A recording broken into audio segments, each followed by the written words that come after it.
All right, welcome back everyone. We got 9.4 trig equations part 2, where we are going to focus on obviously solving trig equations, but we're going to focus on some that are a little bit more challenging. Which brings us to this problem. Okay, in part 1 we focus on kind of building that knowledge. Part 2 we want to bring in the more difficult ones because you will see these.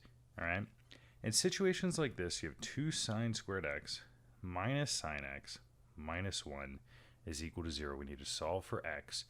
And if I just try to solve for x, it'd be very hard to get it by itself. This is a problem that we would treat like a quadratic. Like we had an x squared plus x plus 1 and we wanted to solve, or something along those lines. We're going to do exactly that. So we need our x factor. I'm going to put my a times c up top, my b on the bottom. So a times c is negative 2, b is negative 1. I ask myself what times what is negative 2 that adds to be negative 1, and that would be negative 2 and 1. Because negative 2 times 1 is negative 2, and negative 2 plus 1 is negative 1. Okay. Now if you remember, if you had an a value equal to 1, you could just go right into writing your factors, and you were very close to the answer. However, we have an a value greater than 1, so we have to factor by grouping now, which means that we split the middle term up using these two coefficients. So now we're going to have 2 sine squared x minus 2 sine x plus 1 sine x minus 1. And then we factor by grouping. We group the first two, we group the second two, and we divide out the greatest common factor. So that in this one is 2 sine x. And the other one is just 1, because there really is nothing greater than that. And when I divide that out, I'm going to get 2 sine x multiplied by sine x minus 1 plus 1 times sine x minus 1. Now, if you remember, this is exactly what we want, the same thing. If we get the same thing like that, we get to write them as 1, sine x minus 1, like one factor. And then we get to write the 2 sine x plus 1 as the other, and all this is equal to 0. And now that I have two factors, I can create two equations and solve them separately. So 2 sine x plus 1 is equal to 0, and sine x minus 1 is equal to 0. I solve them both. Divide the two, and I get, sine x is equal to negative 1/2. So at this point, of course, you would take the inverse of both sides, and you're going to be looking for all the answers that have a negative 1/2, right, on the unit circle. Now the other one, we're going to add that 1. We get sine x equals 1. We take the inverse, and we're looking for all of the times where x is equal to 1. So let's do the negative 1/2 for the y value. So that's going to be 11 pi over 3 and 7 pi over 6. So those are answers for this one, for this factor. So x is equal to 7 pi over 6 and 11 pi over 6. And then where y is 1 is just this one. Or excuse me, our y value, that's sine value, right? So pi over 2 is the answer for that one. So we have a total of 3 answers here. Okay. Now let's recap here. It's a lot more work, right? It's definitely a lot more work. You're not doing anything you haven't done though, right? X factor, we've done it. Factor by grouping, we've done it. Solving a trig equation with two factors, we've done it. We're just putting it into a single problem, okay? All right, I'm gonna have you guys do this one. It's very similar to the one that we just did, except for now we have cosine. So why don't you guys pause it and give it a try.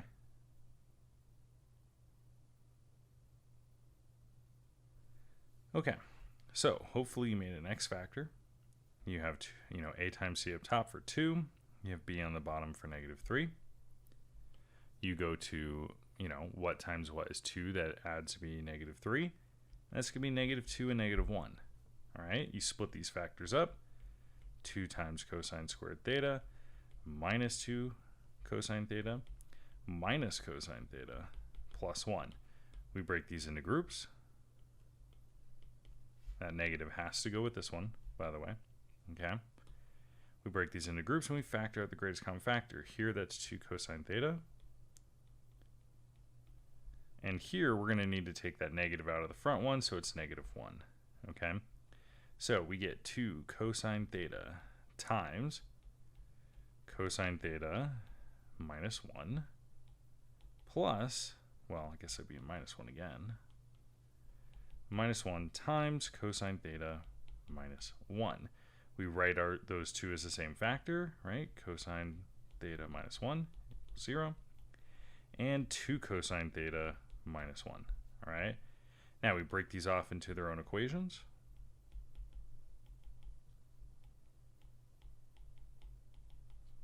Okay. And we solve them independently. Sorry, I know I'm kind of going through this part, but you know, we would have done this all in part 1, so I don't want to slow you guys down or make the video take any longer than it needs to take. Okay? So we're looking for cosine of 1/2, right?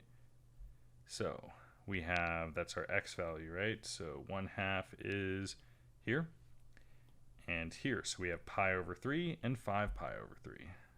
Okay? So I know you got to do the inverse there, right? I just kind of always jump the gun on that. So we get pi over 3 and 5 pi over 3. Okay?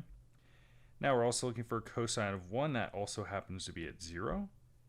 And so that will be an answer. So cosine, or excuse me, theta will be 0. Okay? All right, so very similar to the last one, right? Let's do another one. This one's a little bit different though, right? It does involve that b value here though. And so that's a big difference, I think, in this part 2, is we're bringing this into the problem, okay? So here we have 2 cosine 3t minus 1 equals 0.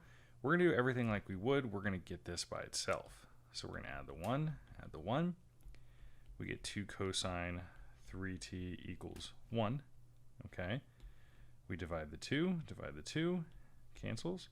And we're going to get cosine of 3t is equal to 1/2. Now at this point, you may be tempted to divide that 3, but you can't, because you're taking the cosine of 3t. It is locked in there. So you need to take the inverse here to get it out. So that inverse cancels out that cosine, right? And so we're going to have 3t is equal to the inverse of 1/2. I know that is the inverse cosine, right? But, you know, just to make things easier, I'm just putting the -1 up there because that's how we would generally put an inverse, right? So whatever the inverse of 1/2 is, we're going to set that equal to 3t. And that could be several things, right? So we're going to go over here, and we just had a 1/2, right? So we already know that that's pi over 3 and 5 pi over 3, right? So now we're going to have 3t is equal to, and this next part is not really very mathematical, but I think it'll help us organize having multiple equations here, right? Because we said we got pi over 3, and we have 5 pi over 3. Technically, you would have to write multiple equations, but I feel like if I write it this way and I put the parentheses here, it's kind of like I'm saying that there's both of these equations, that there's 3t is equal to pi over 3, and there's 3t is equal to 5 pi over 3, okay? And so that's exactly what I'm doing. We're doing both at the same time. So it's cancel, and I'm going to get t is equal to, well, I have the first one, pi over 3 divided by 3, so that becomes multiplied by 1/3. So my first answer is pi over 9. And then I have 5 pi over 3 divided by 3, but again, you keep change flip, and that becomes multiplied by 1/3.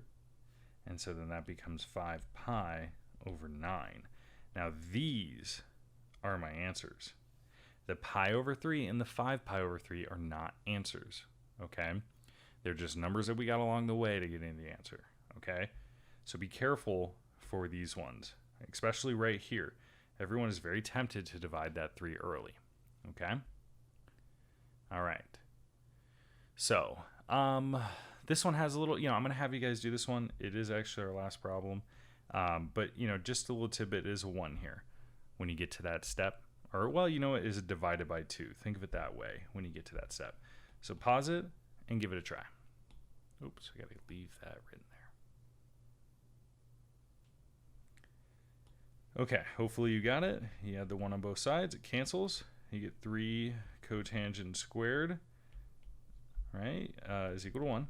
Wow, I'm really not utilizing my space very well here. Let's circle that up. Let's move that. Okay. All right, we're going to then divide the 3, cancels. We get cotangent squared of n divided by 2 is equal to 1/3. And it is here that we are going to take that inverse. Oh, no. We're not going to take the inverse here. Okay, good. We didn't have to deal with that here. We're going to deal with this square next. We can still deal with this square right here. So square root, cancels, cancels. We're going to get cotangent of n divided by 2 is equal to, again, we would split these at square root of 1 over square root of 3, right? So square root of 1 over square root of 3. We know the square root of 1 is just 1. And we know that we have to rationalize the denominator. And so we're going to get square root of 3 over 3. Okay. Now we would take the inverse. Okay, so we're going to go take the inverse. Okay, cancels out the cotangent. We're going to n divided by 2 is equal to the inverse square root of 3 over 3. So we need to ask ourselves, what numbers on the unit circle is going to have cosine over sine to give us the square root of 3 over 3. Okay, and excuse me, I'm making lots of little itty-bitty mistakes tonight. That's a plus or minus square root of 3 over 3 because we took the square root. So we could have a lot of answers here. Now, okay, where are we at here? Square root of 3 over 3. What is going to give us the square root of 3 over 3? Well, we need to think of a problem that's going to have us, because you can see the square root of 3 at the top here, right? But it needs to be the second term, okay? Because in this one, it's the first term. So you're taking the cosine and dividing it by the sine, which means that this one flips. And then that would mean that this stays in the numerator and it never gets a chance to rationalize the denominator to get a 3, right? So we need this one, okay? Because this one, we take 1/2 and we divide it by the square root of 3 over 2. It's going to keep change flip. That's 2's are going to cancel. We're going to end up with a 1 over square root of 3. And that's going to force us into that position to rationalize it, right? So let's actually do that. 1/2 divided by the square root of 3 over 2. We keep change flip, just like I said.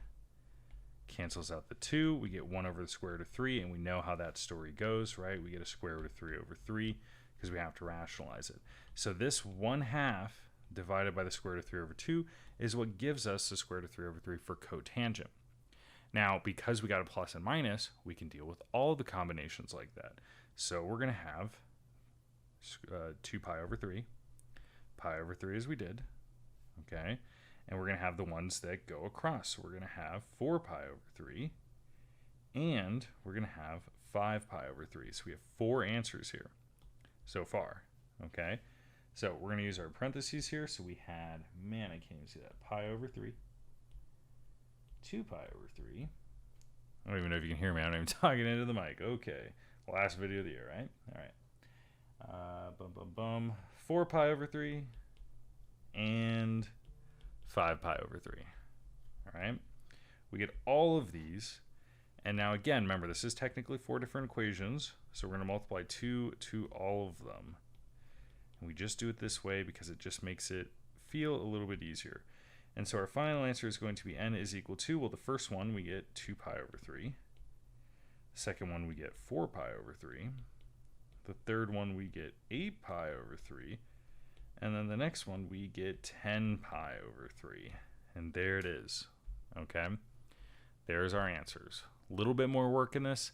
That's why we saved all these problems for part 2.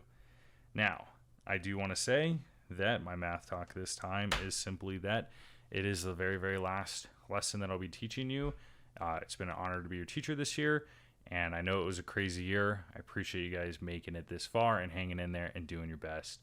No one could have predicted this, right? All right, you guys. Till next time, have a good one.